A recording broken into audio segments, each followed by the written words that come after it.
So, is that question legitimate? I mean, really, I was very vocal there, but I'm quiet.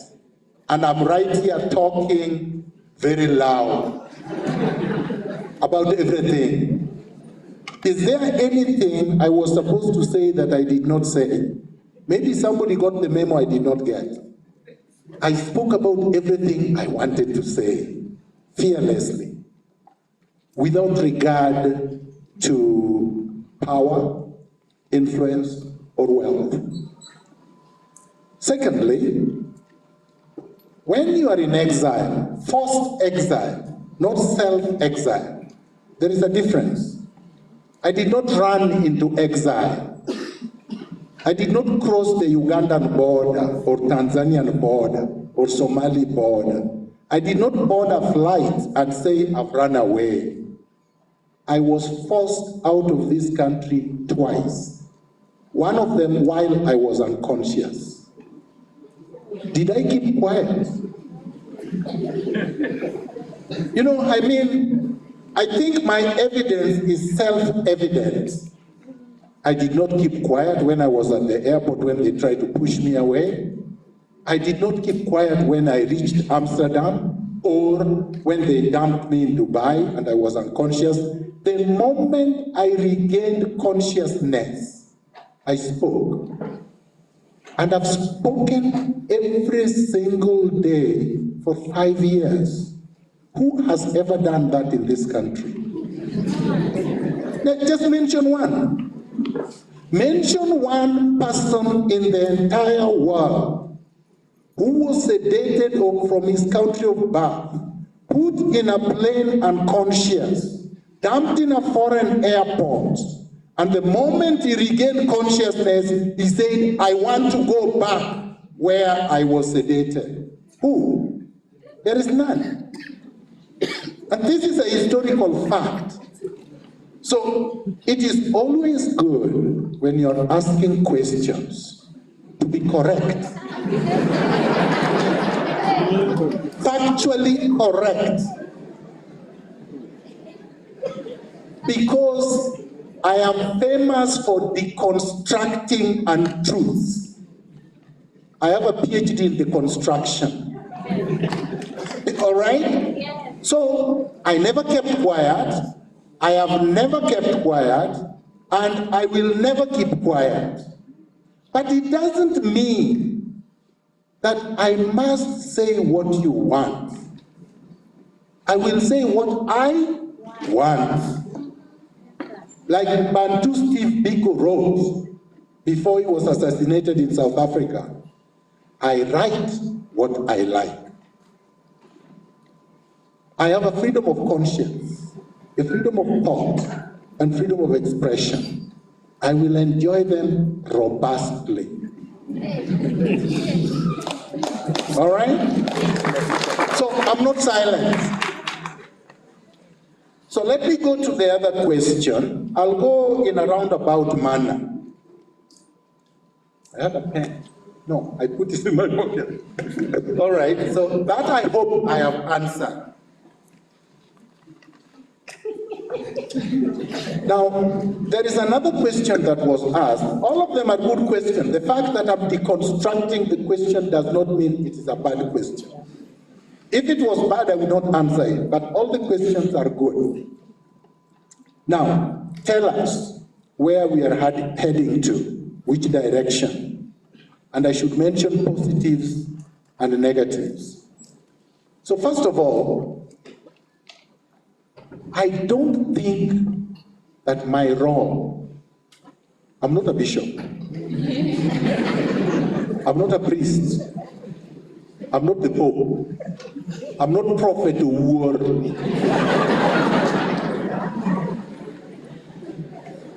So I will not prophesy.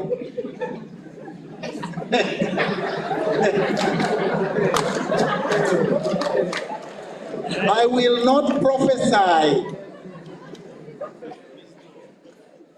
As a lawyer, I deal with evidence, facts, the law, logic, and I reach a conclusion. I remain there. I'm a very scientific man. I don't speculate. I leave that for others who want to do that. So I restrain myself. As you have seen, I'm not the caricatures they show you on TV. When you compare the TV caricatures they have shown you and the real man, it's not the same. I think through what I say. I don't talk anyhow. So, the direction we are going, in my view, is positive. In my view. And I can only express my view. You can express yours, I can only express mine. Why do I say that? Politically, vigorous campaigns happened last year. Everyone, more or less, except me, was allowed to register as a voter, campaign vigorously, run for office. I was not allowed because I was locked out, but I voted. After the vote, the IEC counted the votes and announced the results. If you disagree with the results, you may go to court, which some people did, and if you do go to court, you must accept the results from the court. If you don't go to court, and that is your choice, in 2017, I did not go to court. I formed the National Resistance Movement. I made a choice, right? And I led the boycott, had the people's assemblies, and wanted to bring down Uhuru Kenyatta. He was so scared, he called his men and locked me out of the country. That's a weakness, not a strength. Because he could have faced me. I was unarmed, just one person speaking. You don't have to lock me out of the country. Bring it on, let's debate. Let's convince Kenyans who is right and who is wrong. He knew I was right, so the only way is to lock you out of the country. I think history will be the judge. Okay? As Castro said, history shall absolve me. I say it is positive because these people went to court. The court presided over the case. The Supreme Court had a unanimous decision. There was no dissent. It would require incredulity for anybody to say that all these Supreme Court judges were somehow remotely through osmosis, hijacked, abducted, then somebody wrote their judgment and proclaimed the results. Or that they were complete idiots. We know that they are not, right? It would also be quite remarkable for someone to say that all these people were bribed. So ask the question, and this is a logical question. So assuming that Ruto bribed all the Supreme Court judges, assuming that is true, ask the question, why couldn't Uhuru do the same? Why couldn't Raila do the same?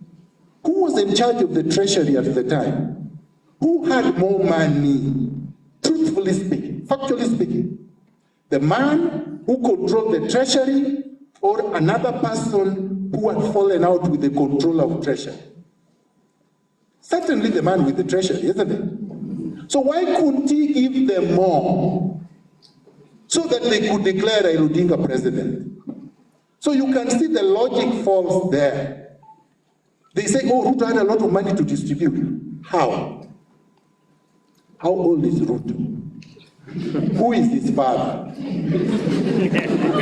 How much did they earn or have when he was born? How much did he inherit? Even if he's an Olympian thief, which they allege he is, can you compare it to the Kenyatta and Moi plutocracy? Really, can you? No. So therefore, that logic falls on his face. So I have to say, we are on the right trajectory because politically, the transition happened notwithstanding the shenanigans of those in power, which means the people can dictate who their leaders will be. Because if you could defeat a sitting president and a former prime minister with the deep state, with everything else, with the instruments of power, with all the billionaires from Mount Kenya region supporting them, and the propaganda from the media, then it means the people have power. That is encouraging. It means in politics, money does not win. Weapons do not win. Ruto was the only deputy president I'm aware of, other than Miguna the civilian, who was stopped from flying where he wanted to go. He wanted to go just to Uganda. Wasn't he stopped from going? Yes. So if a man cannot even fly to Uganda, how could he compromise the entire Supreme Court? Ask yourself the question. When the Supreme Court was sequestered to look at the evidence and make a decision, who was guarding them? The police and the military. Who was their head? Uhuru Kenyatta was the commander-in-chief. So who could reach them? Was it Ruto or Uhuru Kenyatta? Who had control over all the Safaricom lines, Airtel lines, all the WhatsApp and everything else? NIS. Who was in charge of NIS? Uhuru Kenyatta. Let nobody deceive you. So I don't see anything negative in that respect. Now, the world is not a perfect environment. The earth is not flat. It has mountains and valleys and lakes and rivers. It has snakes and skunks and whales and hyenas. That's the world, isn't it? It also has human beings. The world has murderers. The world also has very loving people, right? Including Kenya. Therefore, there will be negatives. There will be things you don't like because the world is not perfect. So what is our challenge? To make it better. You question it, you interrogate it, you challenge it, you resist bad things. In the end, it can only improve what we have.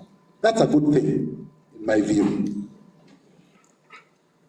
Somebody asked, what keeps you focused? What keeps you focused?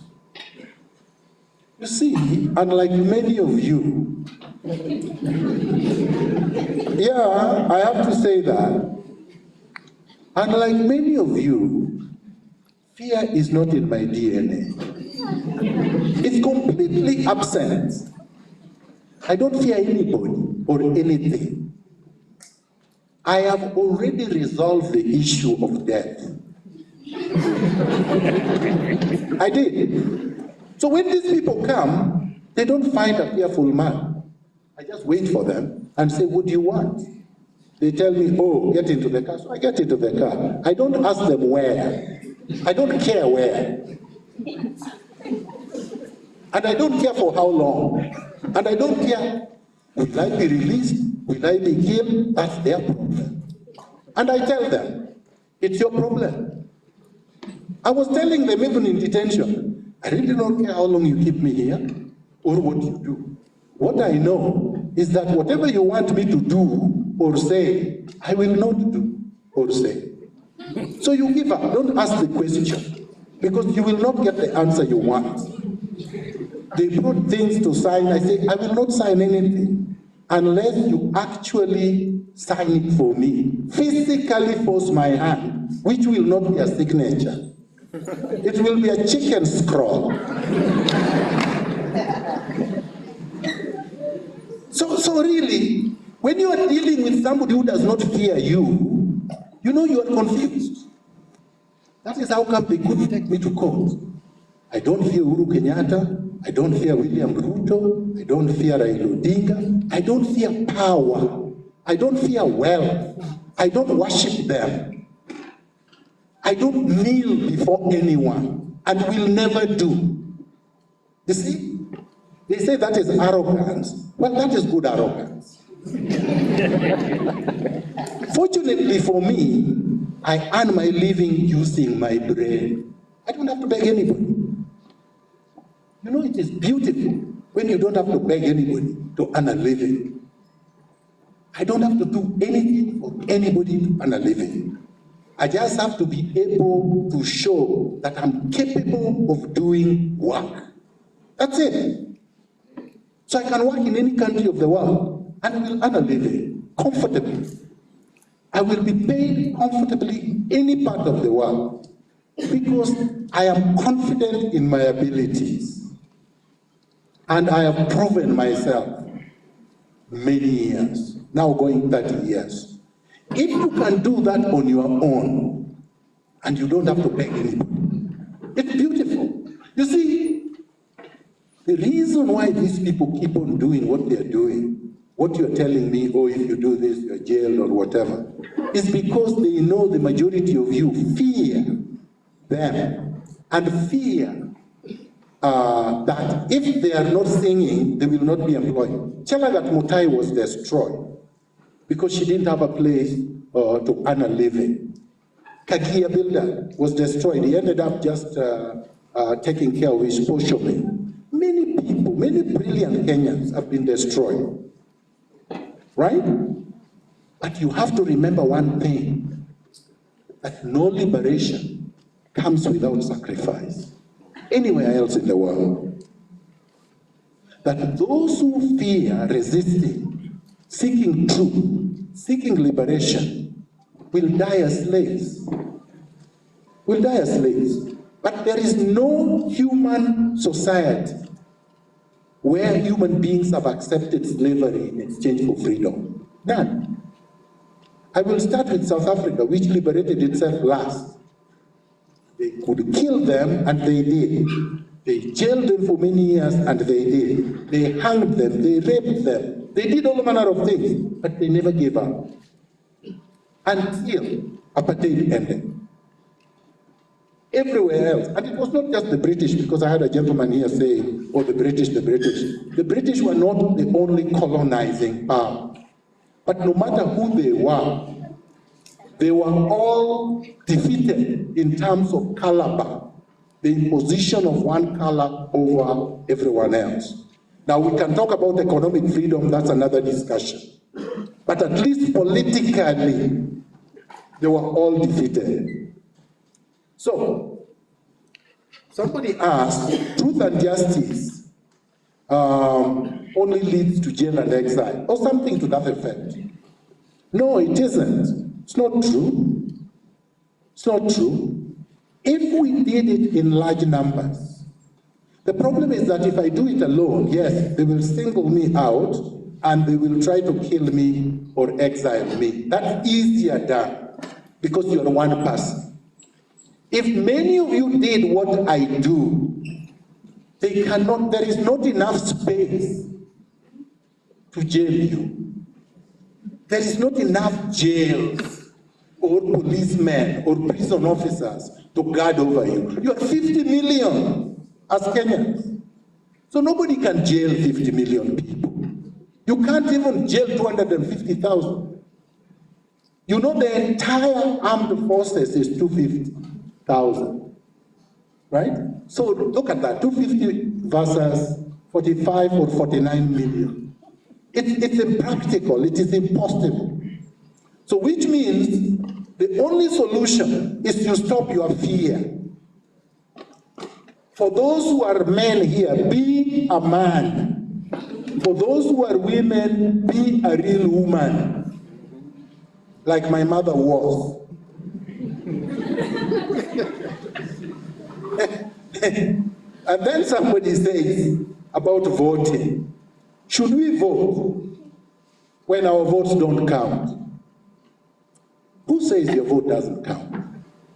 I'll give you an example. Meru County. Who is the governor? Kawira Mwangaza, right? A woman, an independent candidate. Who did she defeat? Kirautu Murungi. Is that not power? He has been in government for a long time, but he resisted. There was a time he ran into exile also, right? If you guys remember, or maybe you had not been conceived, but at least you read history. Kiraitu Murungi has been in power or in government forever. Linturi was in UDA, which formed the government. Did she win or not? Did they go to Supreme Court or High Court to challenge our election? So how can you say votes don't count? Just right here in Meru, votes count. It is the only thing in a democratic electoral process that counts. And if you do and participate in elections, you will realize the only way to bring change peacefully in elections and in a political process is through voting.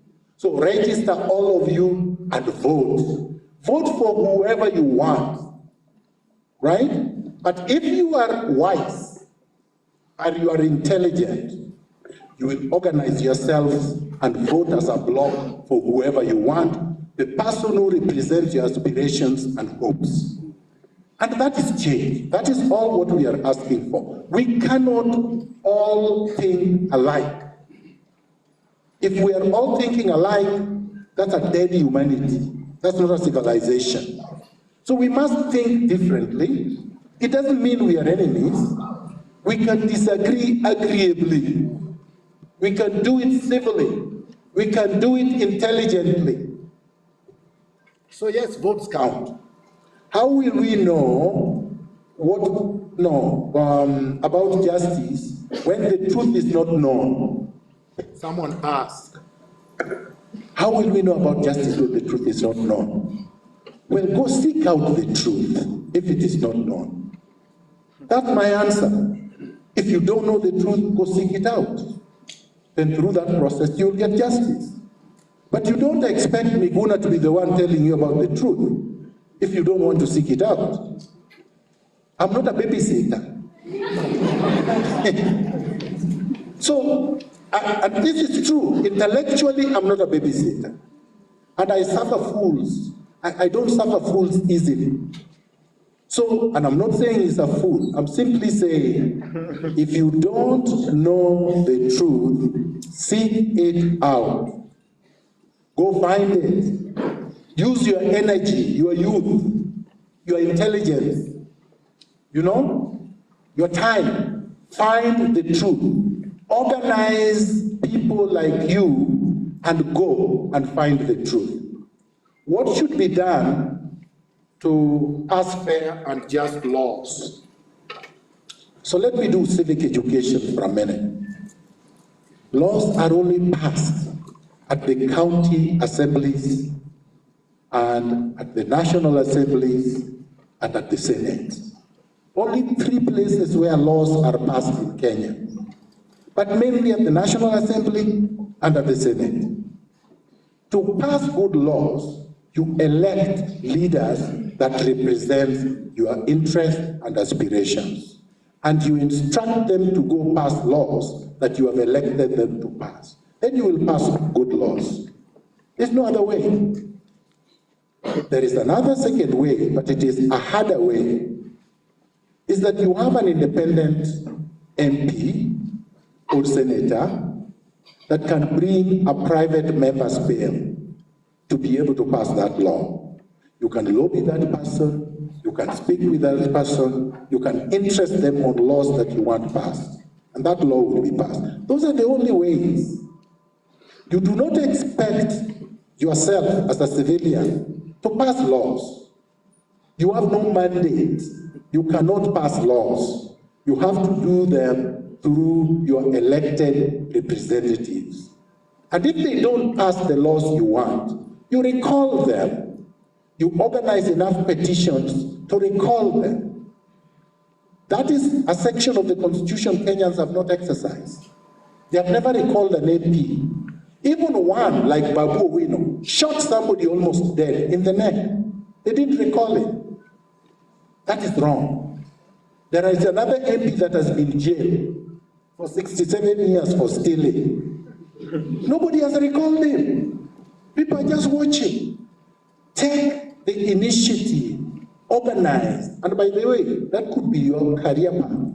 You end up probably being an elected representative because of what you have done. You've organized enough people and you are therefore elected. It doesn't matter whether you're doing it on riding on a bicycle.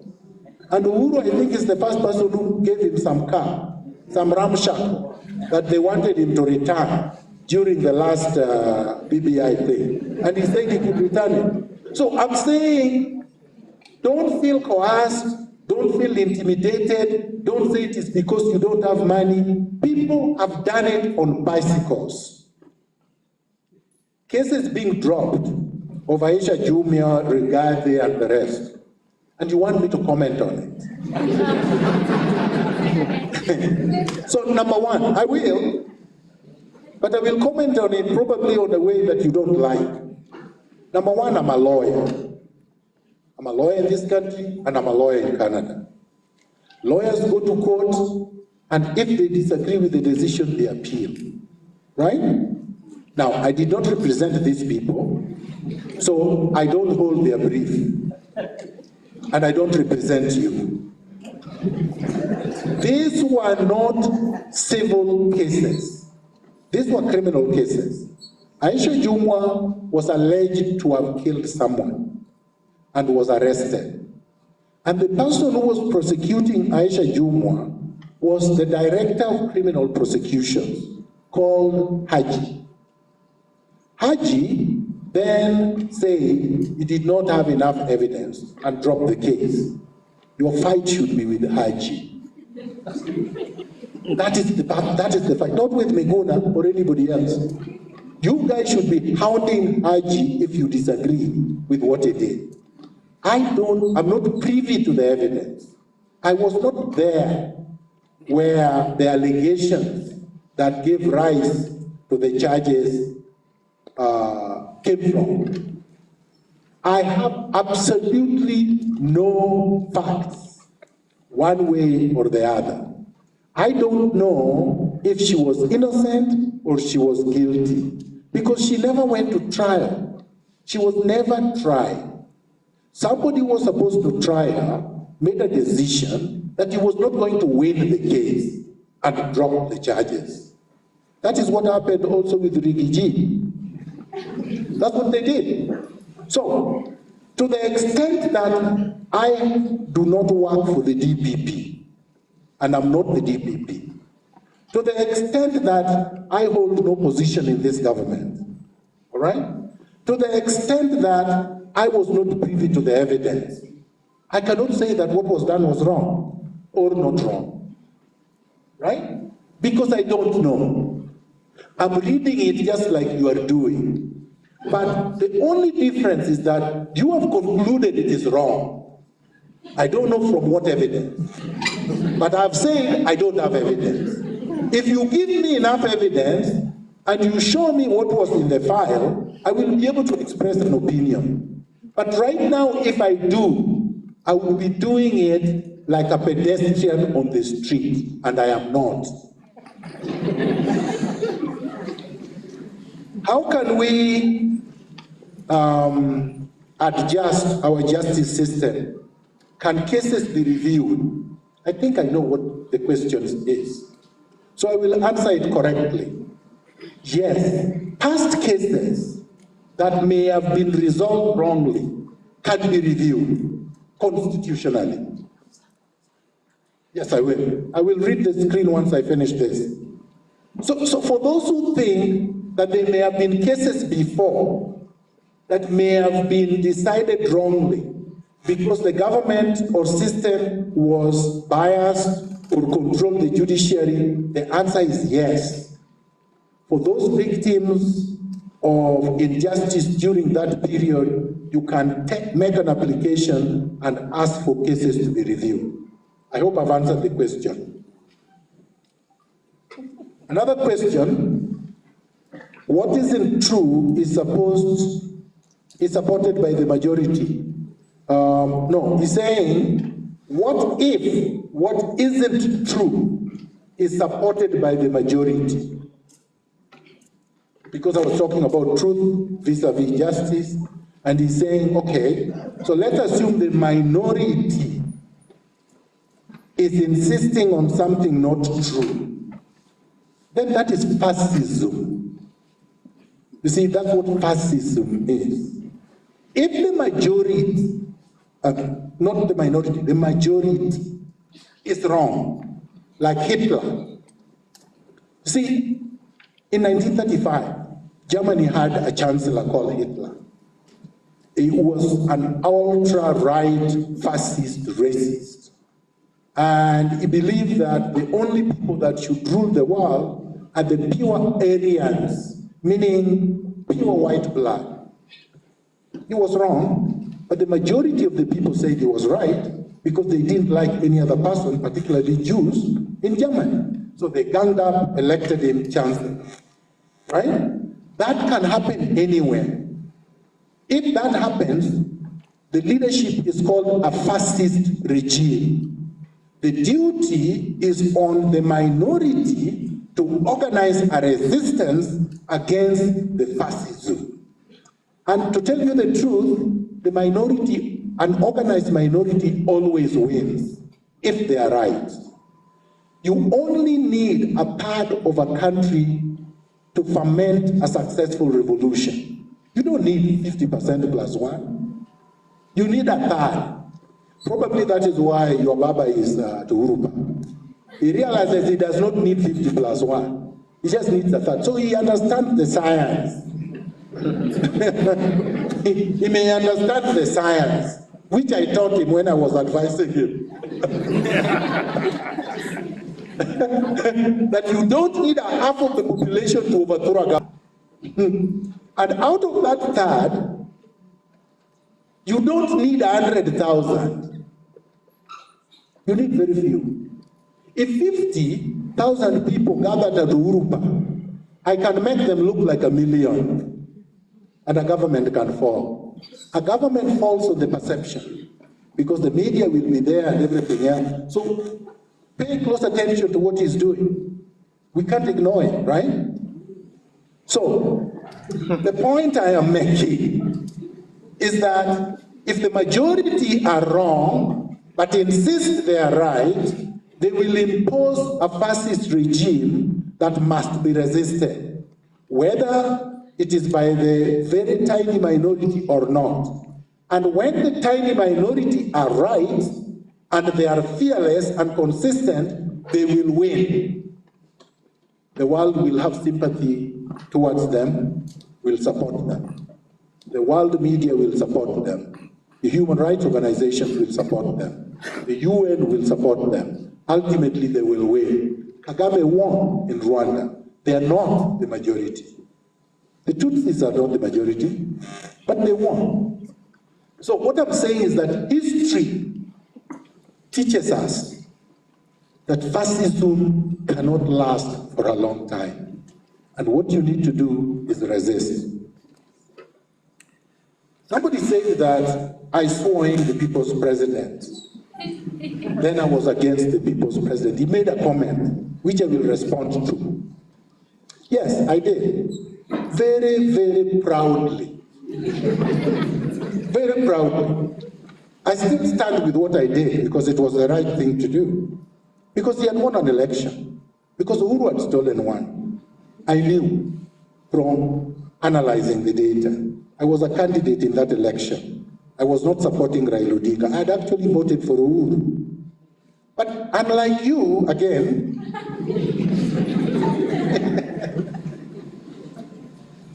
I don't believe that if I support you, I give you authority to kill anyone.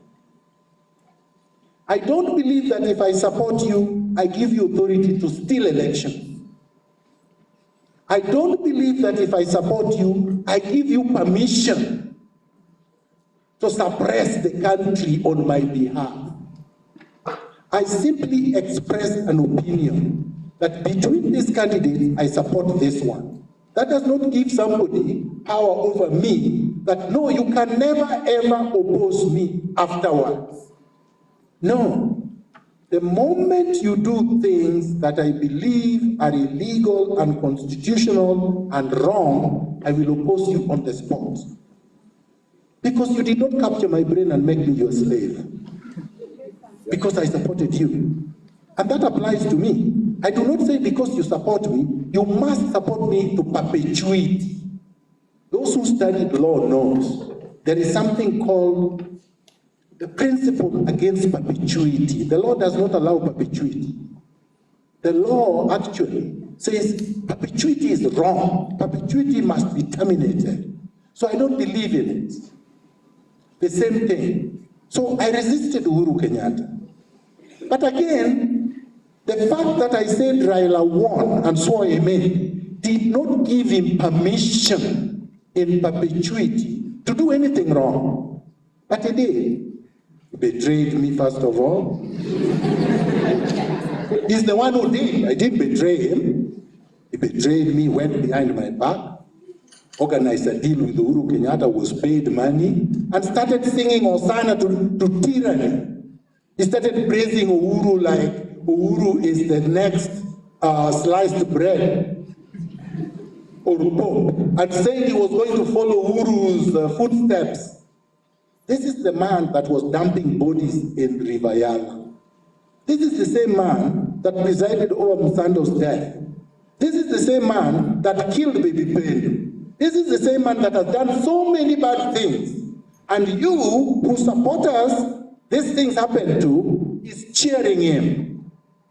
That I cannot support. So I told him no.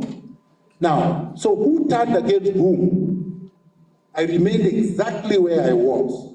I resisted Uhuru throughout until we defeated him on August 9, 2022. Did I? Who ran away from the resistance? It was the coward at Kamukuji Park today. It wasn't me. And had he done what I did, he would be president today. What a fool. He left all his supporters. He betrayed all of them. He did not even say, I want electoral justice, open the IB servers. He could have demanded it as part of the BBI, as part of the handshake. He could have said, Uhuru, I'm supporting you now. Open the servers, let me see what happened. Make sure the IBC is reconstituted before elections are called for 2022. Did he ask for that? Did he say during that time that Chebukati must go so that when we come to new elections, a new chair is in? No. He said, because of deep state is supporting me and the system, I'm going to be president whether I win or not. And I told him, my friend, you're a fool. There is no system and deep state that is going to turn 20 million votes into 100. The votes will be the votes.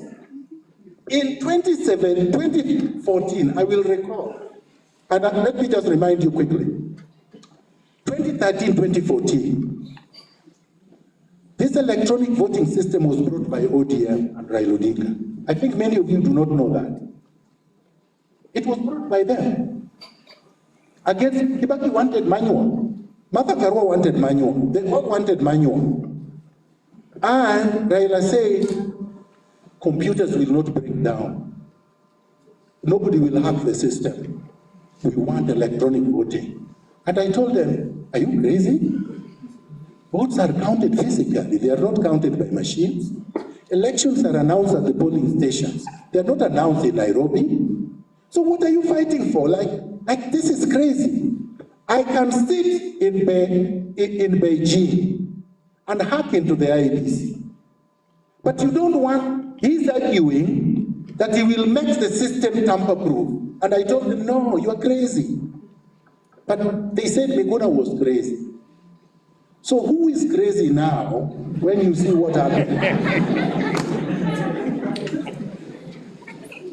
Was it me in 2013, 2014 telling them that they should have a manual system, or them insisting on electronic? Because now they are saying it was hacked.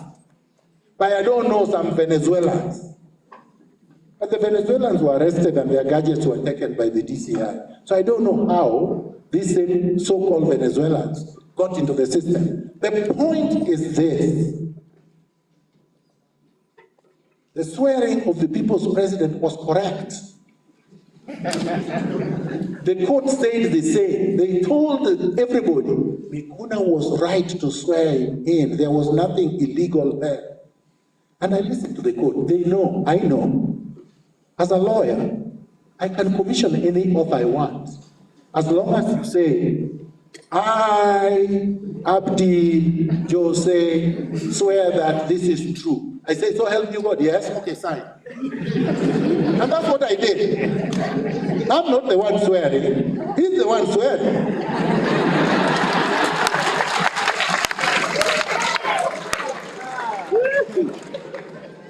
Isn't it?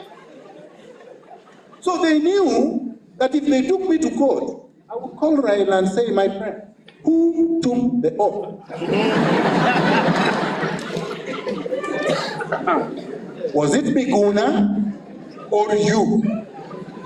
Who wanted to be president? Was it Miguna Miguna or Raila Odinga? Who filed for 2017 presidential election? Was Miguna on the ballot or Raila Odinga? Case finished. Instead of facing me with those three questions, they shipped me off to Canada. And today I can tour Meru, and yesterday I was in Taita Taveta while he's crying at Urupa.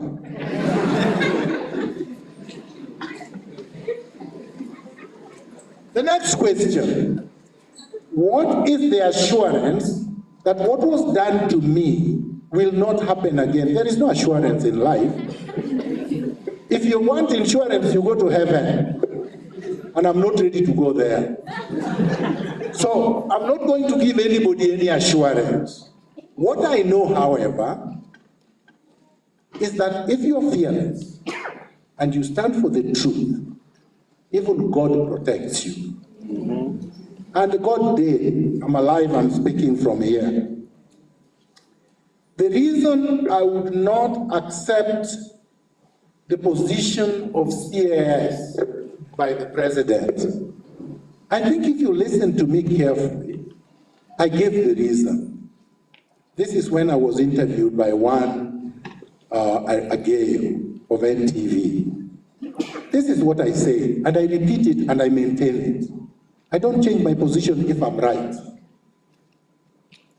There is no CAS position under the current constitution.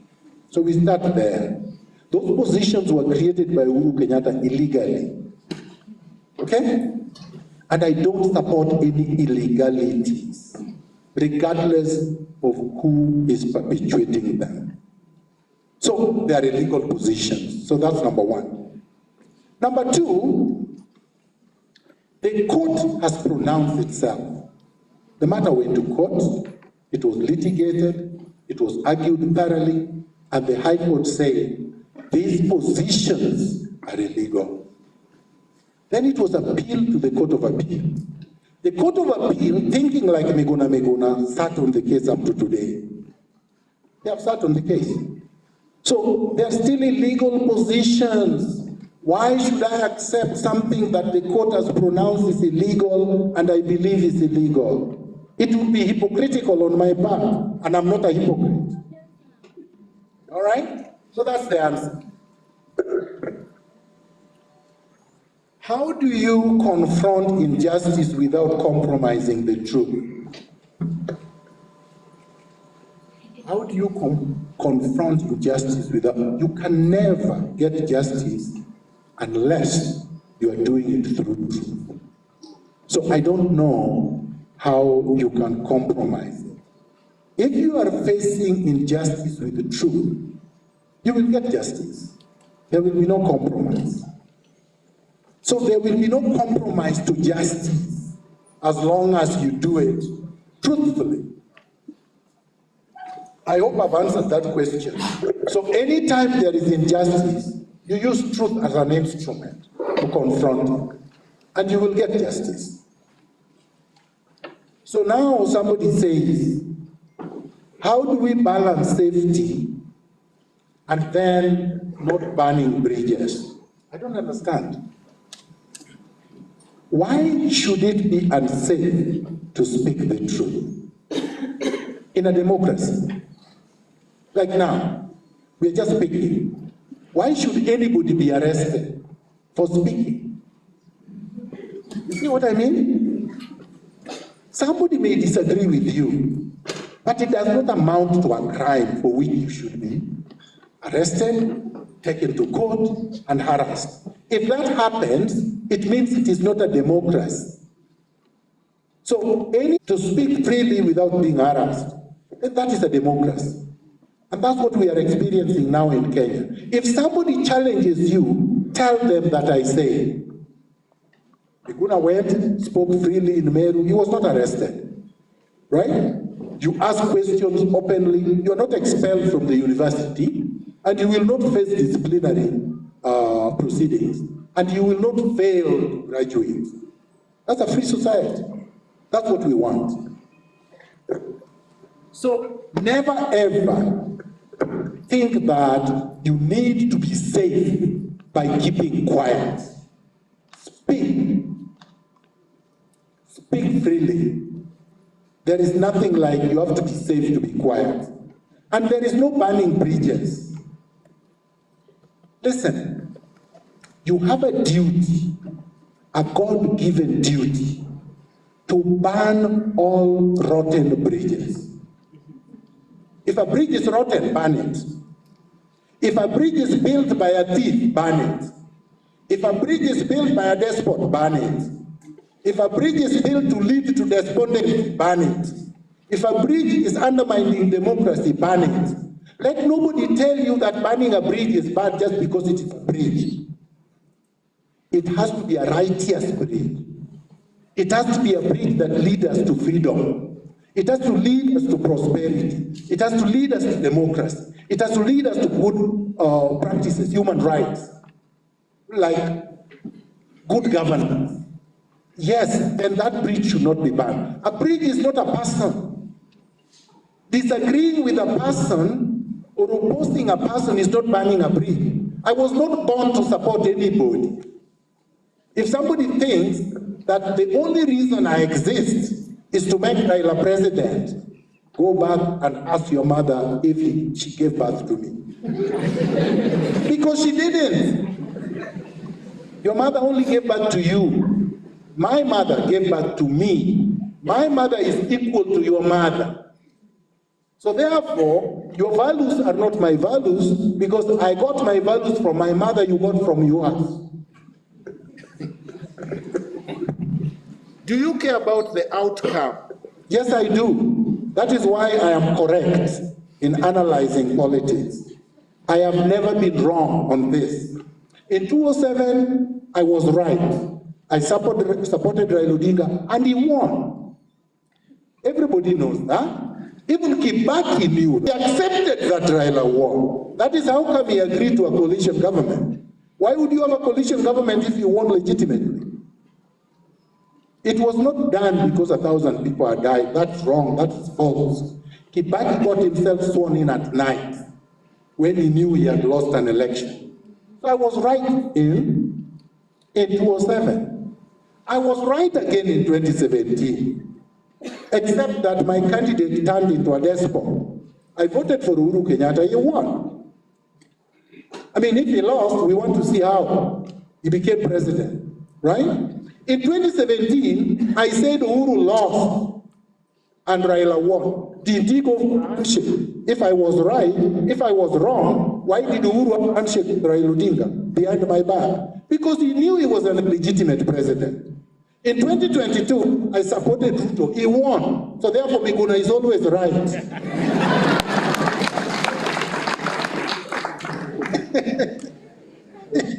I mean, I've proved it.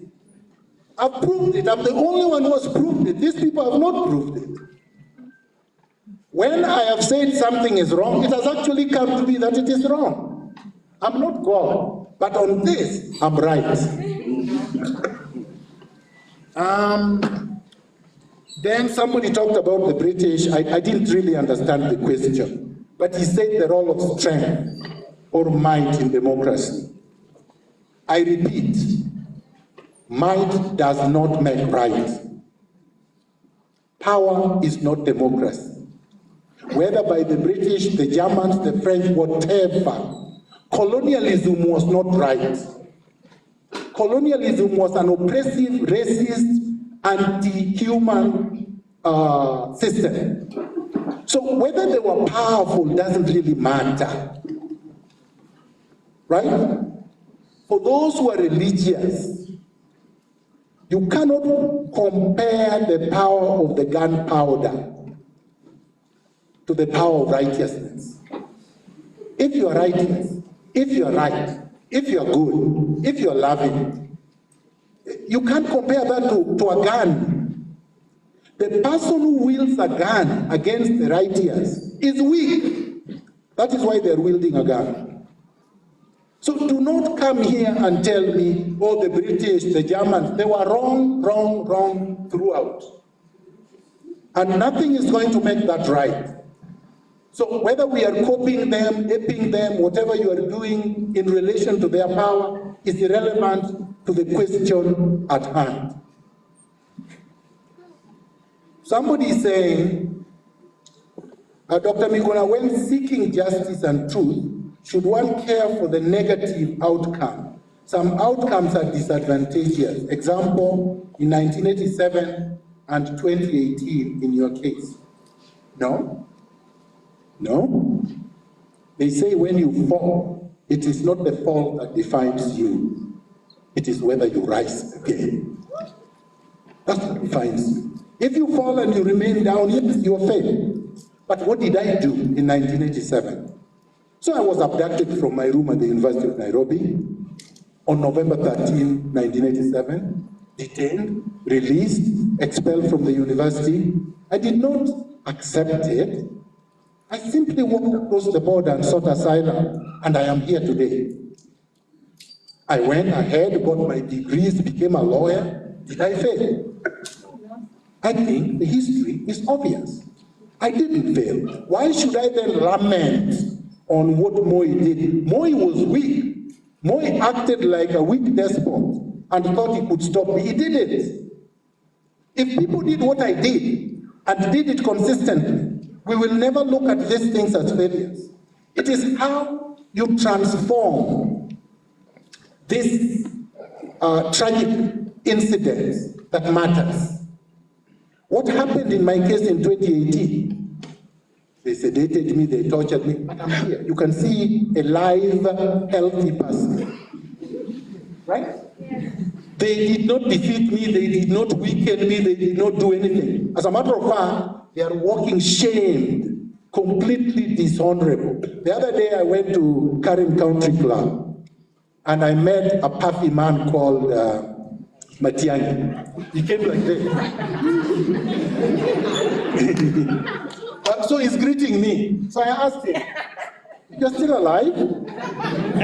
He said, "Yes, I'm not dead." But he looked dead, spiritual. Emotionally, he was dead. He was empty. His eyes were empty. He was going to play golf at 11. I had my tea and was walking majestically. But him, it's like he has to find something to do. Now he finds his life is empty with all the billions he stole and all the people he killed. He can't show his face like I can show my face here. But yet he cannot come here and lecture anybody. So who has won? Who has won? General. In the long end, what will history write about him? Will the country remember him as a hero or a villain, a bad man or a good man, compared to me? If history remembers him, it will be a tiny footnote written in red. There lived a puffy despot called Matiang'i. Right? I don't think history will say the same thing about me. So anyway, let me go there now. Justice Patrick Karani, should justice be punitive or rehabilitative? Justice must be rehabilitative, always, always, not punitive. There is an element of punishment, but everybody knows that when you take people to jail, the purpose is not to punish. The purpose is to rehabilitate. Every human being has the ability to be rehabilitated. And I don't think it is in our province to dictate whether or not people should be permanently punished without any recourse to rehabilitation. So I don't believe in punishment without rehabilitation. That would be cruel, that would be vindictive, and I am not.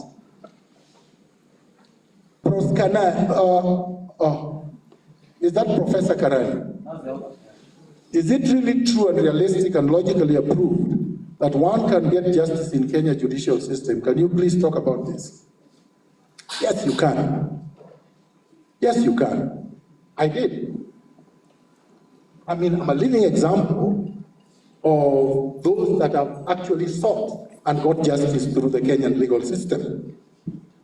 I went to the judiciary and I said, look at what I say, and people thought were ridiculous. But yet he said, Miguna is not a Kenyan. So I say, I'm a Kenyan, I want him to prove that I am not. And he was not able to prove I'm not a Kenyan. I won that one. He said, Miguna lost his citizenship when he went to Canada. I said, nobody can lose citizenship by birth unless they renounce it. And I did not renounce mine. Let him tell us how I lost it without renunciation. He couldn't prove. I won. He said, the National Resistance Movement is a terrorist organization. I said it is not, and I want him to prove that we are terrorists. He was not able to prove. I won. He said, the National Resistance Movement must be banned. I said, it cannot be banned. And the court agreed. They said, it cannot be banned. He said, oh, Miguna cannot get a passport because the first one he got through, he was given wrongly or wrongfully. I said, okay, so who gave me? The Department of Immigration, right? Or is it whatever department it is? It was given by a government department. I applied for it. I paid. I was issued a passport. Like everybody else. I have a right to a passport. Let him tell us how it was given illegally. They said, oh, Tino Kajwang just gave you because you are in ODM. As he says that, Raila is his principal and Raila is the head of ODM. So I said, tell Raila to tell me how Tino Kajwang gave me this thing illegally. They couldn't prove that. I won that one. In fact, the court even told them, you cannot even charge him. I can't even be charged for all these things. Then they say, oh, the swearing in of Raila Odinga was illegal or whatever. I said, no, it was perfectly legal. The court said it was. I won. So, how do you call that not getting justice? Because the only thing I have not gotten is that I am yet to be paid for the orders that I got. But you see, that does not bother me because I have children. And even if I'm not paid in life, they will get my payment at some point. So still I will be paid. Whether I'm paid tomorrow, whether I'm paid next week, whether I'm paid next year, it does not bother me. I have a valid court order that I can collect on. So that should not bother anybody. The wheels of justice move slowly, but eventually they do. When Moi victimized me in 1987, when I came back to Kenya in 2007, I sued. I got my order, I got paid. You see, the thing is, I don't give up. I don't give up. So for those who give up, you will not get justice. For those who don't give up, you will get justice. So don't give up. Now, people have all manner of things they say about the judiciary. To tell you the truth, frankly, regardless of everything else that people have said about the judges and what, it is the only institution in the Republic of Kenya that has been more loyal to the Constitution and has delivered. We've seen cases go to the Supreme Court, the petition, they have rendered judgment. You can disagree with the judgment, but they render them within the time prescribed in the Constitution. and they issue judgments. When they rendered the unanimous decision, people were shocked because the Supreme Court President, KEMU, and the head of the judiciary was put there by Uhuru Kenyatta. And Uhuru Kenyatta put her there because he felt that he could control her. That when there is a contentious election coming in 2022, that would be his trump card. He did that with the BBI, he did that with the election. Did KEMU vote for him or not? She never did. And I told people during the BBI, when everything else is said and done, a judge remembers, what is my legacy? Every judge remembers. Do I want to be remembered as a puppet of the current regime, or should I do my job so that history records that this Chief Justice tried to do her best? And she chose to be on the side of being right rather than being a puppet. And that's a good thing. So I can answer that affirmatively. Yes, we can get justice through the judiciary. It is not perfect. We can improve it. We must improve it. But there is no judiciary in the world that is perfect. I practice in Canada, and there are racist judges who make decisions against black people merely because they are black. But many people would think that that is a perfect society. It is not. No society is perfect. And no society will ever be perfect. But we can all work towards making them perfect.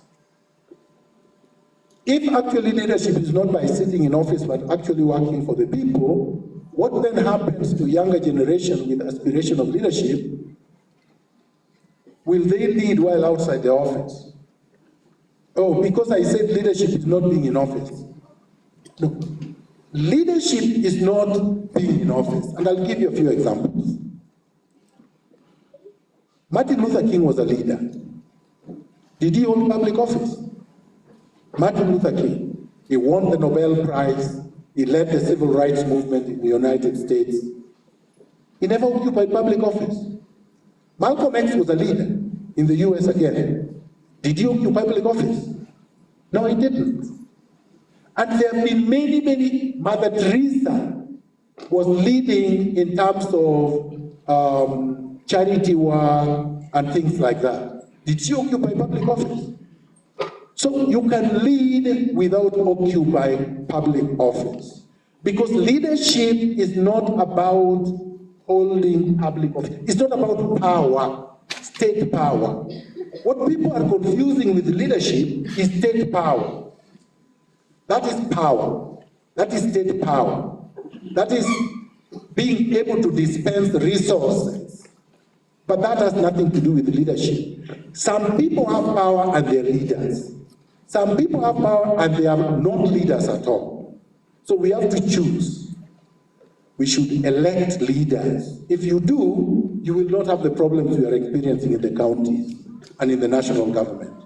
They will not loot, they will not mistreat citizens, they will deliver services to the people.